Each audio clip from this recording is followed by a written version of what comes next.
Affaires étrangères du Nicaragua. Je donne maintenant la parole à son Excellence Ousmane Saleh Mohamed, ministre des Affaires étrangères d'Érythrée.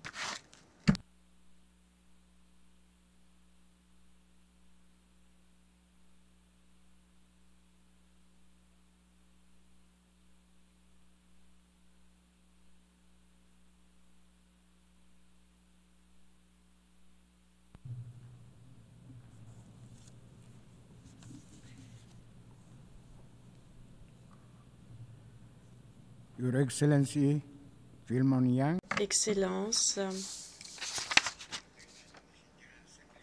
Philemon Yang, président de l'Assemblée générale à sa 79e session. Excellence, Monsieur le secrétaire général des Antonio Guterres des Nations Unies, Mesdames et Messieurs chefs de délégation, Mesdames et Messieurs les délégués, Mesdames et Messieurs, Monsieur le Président, permettez-moi, à l'instar des autres intervenants, de vous féliciter de votre élection à la présidence de la 79e session de l'Assemblée générale des Nations unies. Notre débat intervient à un moment crucial dans l'évolution de la politique internationale. Avant d'aborder les sujets principaux, permettez-moi de faire une digression et aborder cela sous un angle historique. Comme vous en souviendrez, le maintien de la paix internationale était l'objectif principal quand la Société des Nations avait été créée il y a un siècle, en janvier 2020. Aussitôt après la Première Guerre mondiale. Mais indépendamment de ses objectifs nobles, la Société des Nations n'a pas pu être à la hauteur de sa cause noble et n'a pas pu nous faire éviter la Seconde Guerre mondiale. 25 années plus tard, en 1945, les Nations Unies ont été créées pour éviter toute autre guerre et garantir une paix mondiale durable. Mais, une fois encore, notre communauté internationale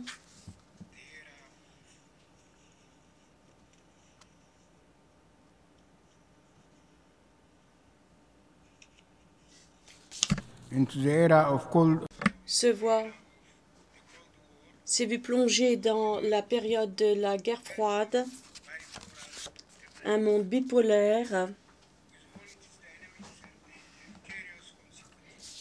et ceci fut lourd de conséquences négatives pour la stabilité mondiale. Et après 45 années, la guerre froide s'est terminée avec l'effondrement du bloc soviétique. Cette phase a ouvert une autre époque précaire de notre monde.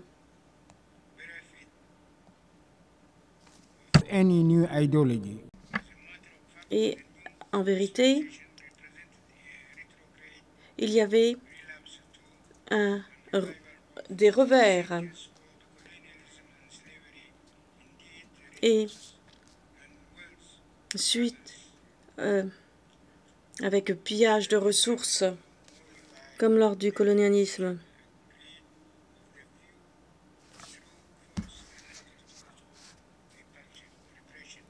Et différentes manifestations de la politique appliquée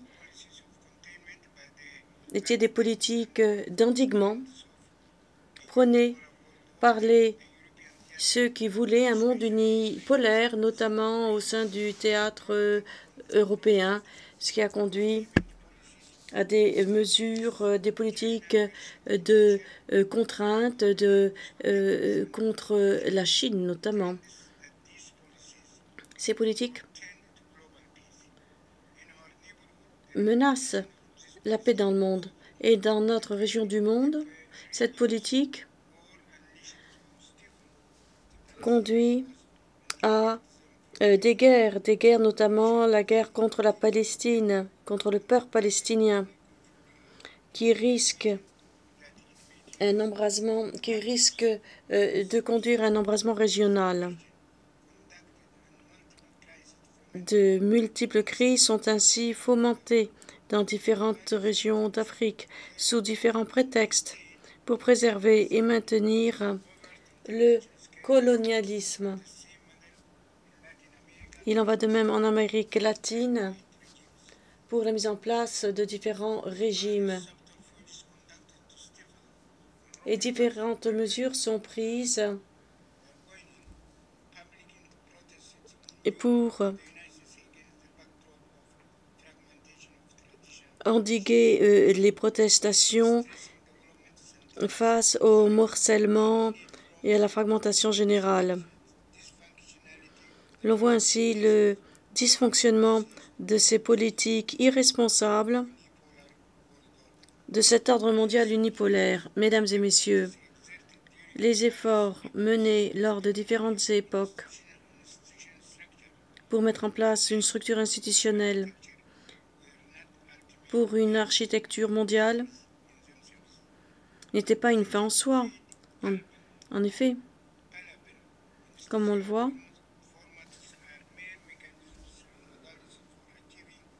ce sont des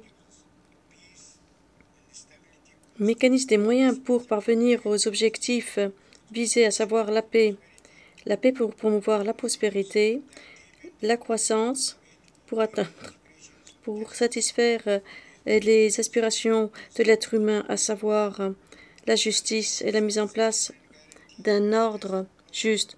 En d'autres termes, un ordre mondial de paix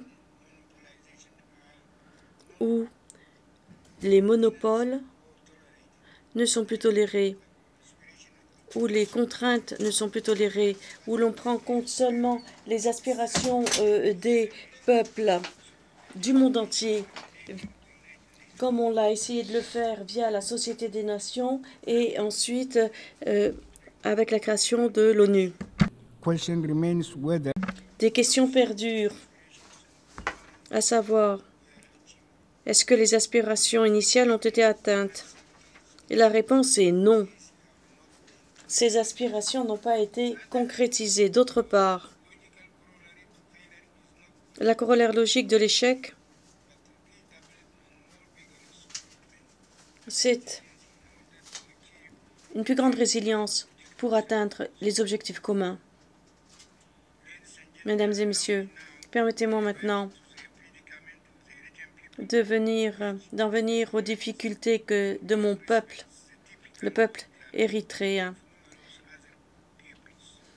qui est symptomatique des souffrances d'autres peuples. Pendant 3 générations,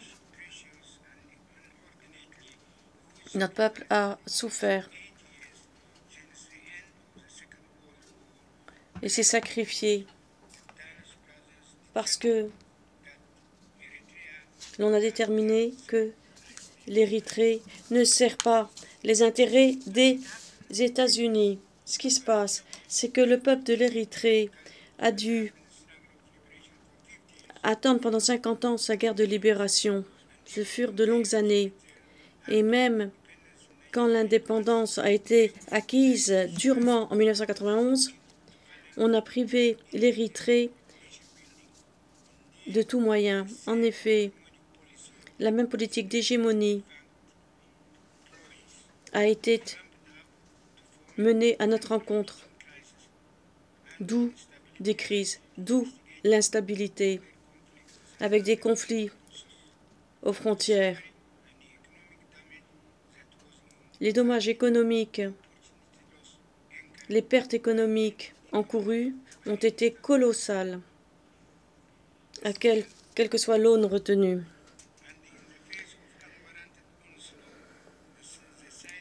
Face à ces attaques injustifiées, la résilience du peuple érythréen était maintenue. En 2009, l'Érythrée a été soumise à des sanctions pour des raisons non étayées. Et les forces de l'hégémonie ont puni plus avant encore le peuple érythréen en invoquant des prétextes hallucinants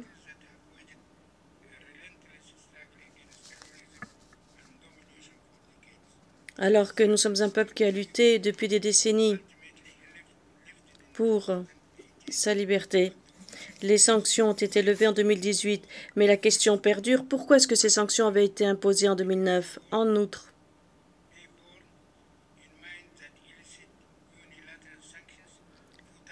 les mesures de contrainte unilatérale sont néfastes. Comme tous les autres actes menés pour provoquer des conflits dans la région. Mais ceci n'est que la partie visible de l'iceberg.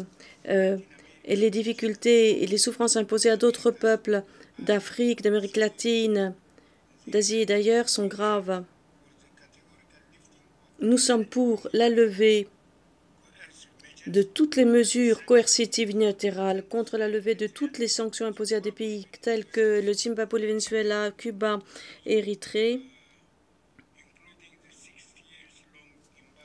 et y compris, nous sommes pour la levée également de l'embargo économique contre Cuba qui perdure depuis 60 ans.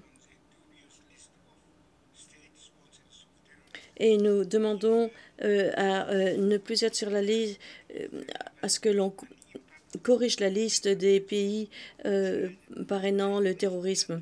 Et ce, conformément à la Charte des Nations Unies, nous devons œuvrer contre la loi de la jungle. Cette réalité précaire montre qu'il est urgent pour les peuples du monde entier de lutter avec une plus grande vigueur, avec un plus grand courage et une plus grande solidarité pour mettre en place un ordre mondial qui garantisse la paix et la stabilité.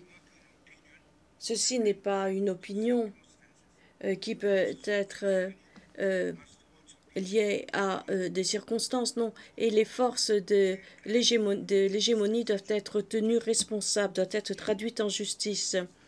J'aimerais conclure ma brève allocution en répétant nos meilleurs vœux pour le succès de nos efforts actuels. Merci.